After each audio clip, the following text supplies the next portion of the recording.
Good afternoon once more. Thank you, Lekle, for your presentation.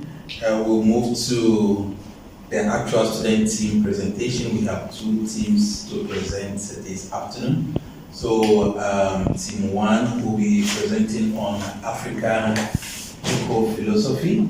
So, they're just trying to give us an idea that issues concerning environmental management has been there in African communities, in African philosophies for several years, only that we have not really made good use of them.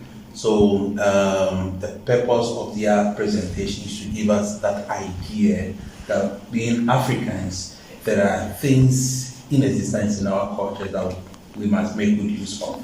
So let's welcome the team one from the same group as they do their presentation. Thank you. Ladies and gentlemen, and also to our audience from Shade Street Africa, tuning in to watch us, welcome to Team African Eco-Philosophy's presentation today.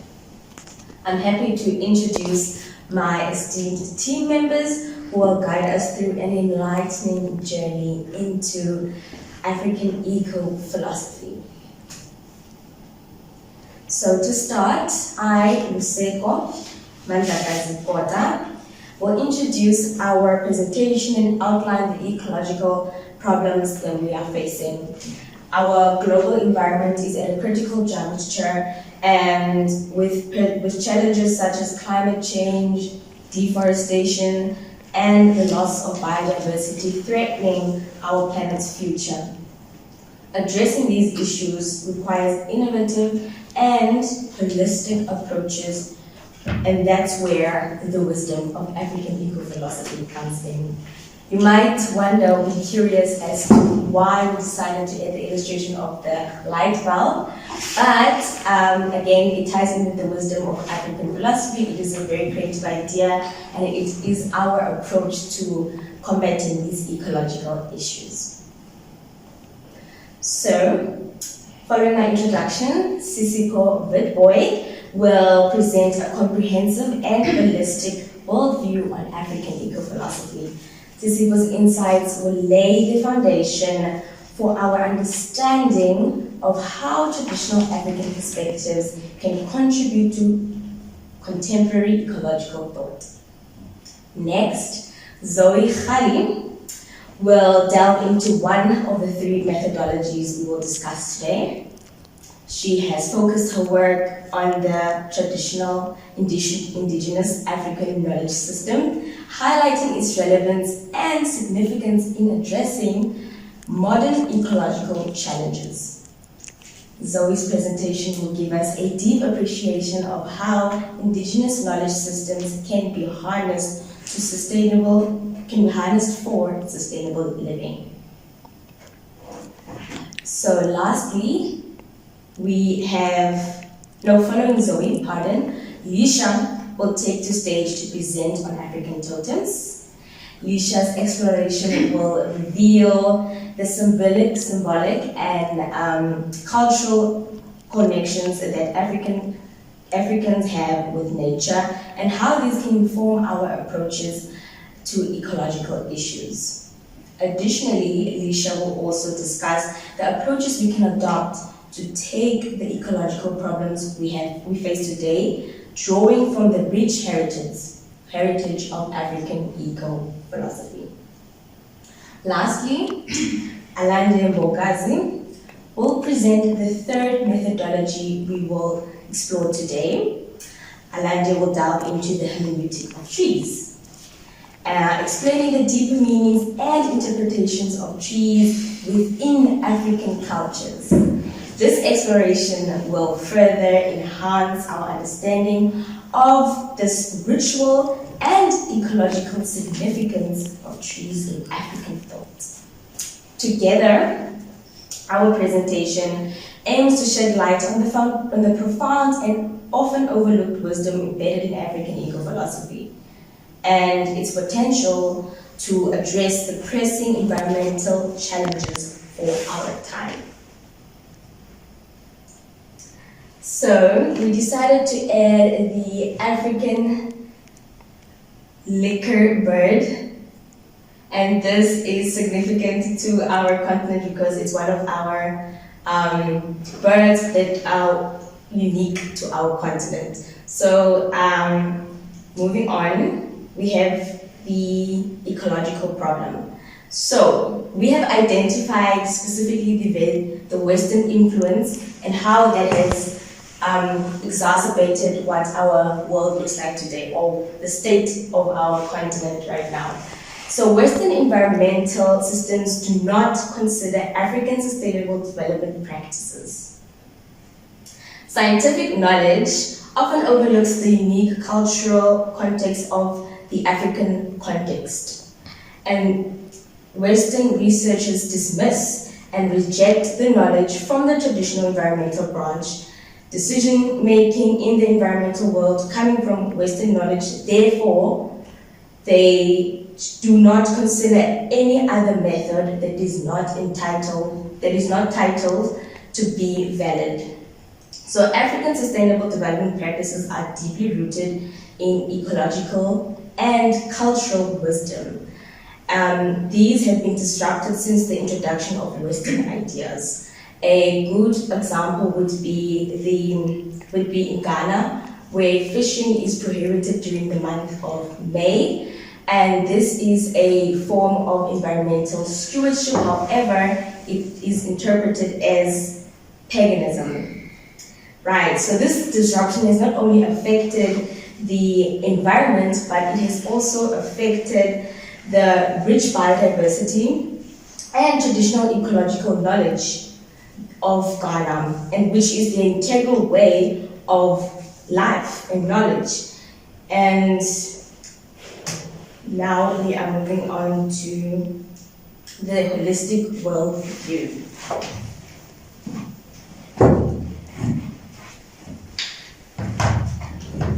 When defining a holistic worldview, we see that it argues that complex beings make up the universe, which is creative and a dynamic entity. So we have Genesis 2 verse 14. It talks about the creation of Adam and Eve. This connects with the holistic worldview because it shows that we are created to nurture and to be with nature. Not only did God create us to take care of nature, but He also made us so that nature and humans can depend on one another. We take Genesis 1 verse 26 to 28, and I quote, "Let them be fruitful and multiply and have dominion." We compare dominance to serving as God's representatives in His kingdom. That is also where we start to see humans as an integral part of nature. Therefore, through African eco-philosophy, we understand the holistic worldview more clearly with the points below. One being Ubuntu. Through eco-philosophy, Ubuntu emphasizes on the interconnectedness and the importance of community and relationship. This also means it promotes unity. We then have the Mother Earth concept.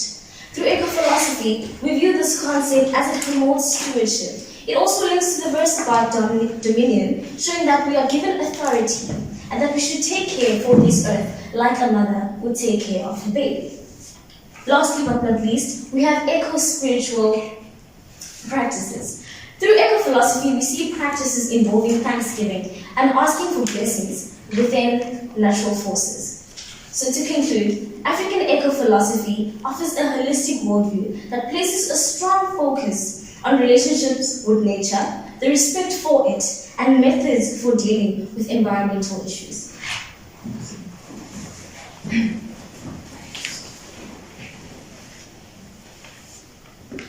So, as previously mentioned, the Western knowledge dominates the knowledge system. So what does this mean? This means that when we're looking at issues of conservation, when we're looking at environmental crisis issues, it is mostly Western ideas that come into play. However, many argue that the reason for our current environmental crisis is that we have stopped the African way of living. So what is the solution? The solution is not to remove Western knowledge, but instead alongside Western knowledge to incorporate the African indigenous knowledge. So, what is African indigenous knowledge? African indigenous knowledge is local knowledge passed amongst African people. This is knowledge about how us as humans can live in relation to the environment. So in order to understand African indigenous knowledge, we firstly need to grasp what are the African people's beliefs, what are their values. Why? Because these all affect and influence how they perceive and how they interact with the environment. What do the African people believe? They believe in the connection between the visible and the non-visible world. This means that even as you can see the physical dwellings on earth, humans, plants, other creatures, there is also a spiritual dwelling. They believe in the three-tier world, the heavenly realm, the earthly realm, and the underground. They believe that while God lives in the heavenly realm, his dwelling place is the earthly realm. They also believe that on certain sacred grounds, they are the dwellings of ancestors. The African people also believe in living in awareness of other ecosystems and creatures. They practice this awareness through communal living, which we can see historically in the Igbo and the Nigerian tribes. Instead of owning land individually, they would do so communally to not invade other species. The African people also live in awareness of future generations. We see that African people could occupy lands for generations and generations without taking too much from the land. Why? Because they have an intergenerational mindset. They don't want to take more than what they need. They only take enough that they need. This is completely different to the Western way of living, because they've been treating nature as a commodity, focusing on personal gain, focusing on wants, and not thinking about future generations. All of this non-visible world, the spiritual realm, as well as the intergenerational mindset and the mindset of not taking too much. This all affects African indigenous knowledge and how the African people live.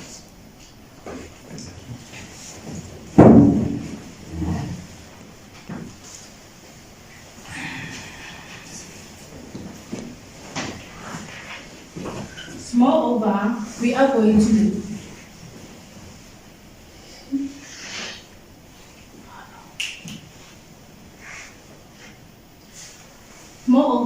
going to focus on the African totems. So, what is an African totem? An African totem is a natural animal, plant, or an insect which is served as a symbol to a family or a clan.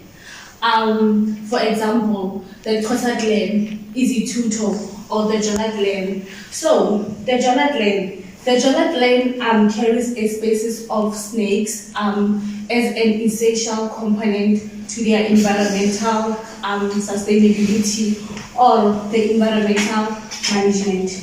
Moreover, we need to know why is it important for them, the Jonah clan. So these totems define these people's roles and responsibilities and their relationship with each other and the creation. And moreover, it represents the interrelatedness and between the women and non-women.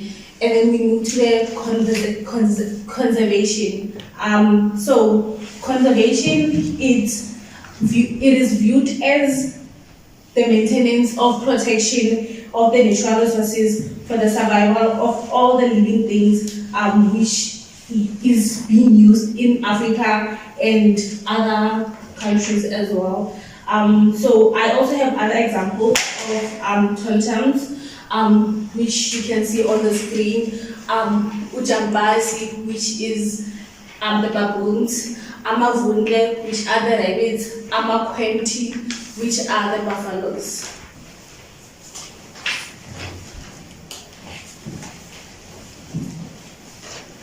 So, moving past symbols or totems, we can observe the humanistic of trees in the African context. This is how we observe how trees not only serve as a purpose to be planted into nature and to our conservation, but how they are enriched and approached as symbols of knowledge in the African context. See, viewing nature as a provider and protector in the African context is not one that is off the railings. It has myths and stories behind them that are created not only as a means of generational knowledge, but also to protect such nature. These trees are depicted not merely as biological entities, but they are ones that embody deep meanings. We see trees that are read or taught in the African context to say that you ought to plant or ought not to plant such trees in order for you to ward off bad spirits, or also to bring about healing into a family, or also to be able to not get your environmental aspects of life warded off or interconnected to a point that is not in unison or harmony with one's life and living. See, trees and their role is very important in fostering and sustainable relationships between humans, between the African people and nature itself. In the Zulu context, we see umkanyabude, a tree that is not supposed to be planted anywhere close to the inhabitations of people. Now, how we can approach this ecological problem that we find ourselves in is by saying, as our previous speaker has mentioned, that the knowledge systems of the Western culture should not be ones that are raised, but rather used in unison with those of the African context. When we explore African eco-philosophies and the holistic approach of the environment and us being stewards of such environment, then we are able to take up our role in a responsibility that has been bestowed on us. See, when we highlight the importance of integrating this diverse knowledge systems, we also highlight and emphasize the fact that knowledge is not only carried through in the writing of papers, but it is also carried through in our conduct with nature. The interdependentness can be interpreted in a manner that says that the African people have always carried themselves with the knowledge and the know-how of knowing that knowledge is carried through from generation to generation. See, when we observe the biblical scripture of Proverbs 22, verses 28 to 29, which reads thus: "Do not remove an ancient boundary stone set up by your ancestors. Do not see someone skilled in their work. They will serve before kings, and they will not serve before officials of low rank."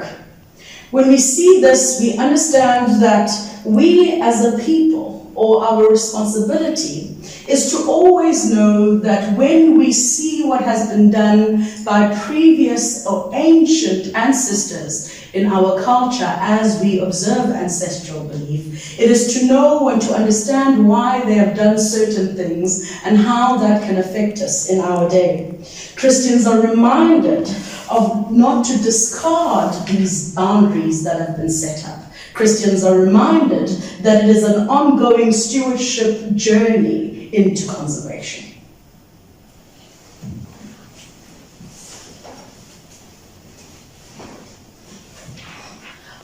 Lastly, we are going to focus on the oral tradition. So, oral tradition is simply a body of belief and practices which is passed culturally to future generations, which may include the knowledge about the living beings in relation to the environment, as well as the African people, which also may include the ecosystem and sustainable environment or the agriculture. And we have the oral tradition as well, the definition of what is oral tradition as well. So we simply say that oral tradition should be respected and passed over to future generations to sustain Christians' ethics and African Christians. So basically this means that these practices should aid in a natural conservation, by sharing the information and on effective management practices, also strategies that can be enhanced through creation and essence environment and the knowledge of modern preservation sciences. Thank you. Thank you for your time. I appreciate the opportunity to talk to you about African eco-philosophy. I'll now answer any questions you have about the philosophy that we have researched today.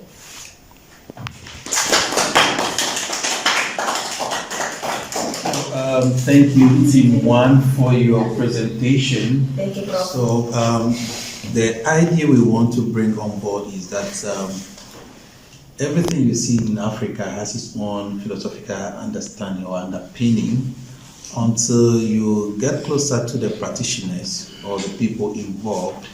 You may misinterpret those ideas because these things have been there before even the idea of the Sustainable Development Goals came on board, but only that those ideas have not been recognized in academic sense. So we are just projecting these ideas that yes, it's been there, but how can we go back and revisit them without seeing them as paganism or fetish, because it has nothing to do with fetishism or paganism, but the idea behind this is that how can we protect our environment from our own perspective, from our own knowledge. So thank you for the efforts put into this work. We are very happy for the outcome. If you have any question to ask the team, you are free to do so. Thank you. Prof, the gentleman from the place is waving to us. Yeah. Oh! Okay.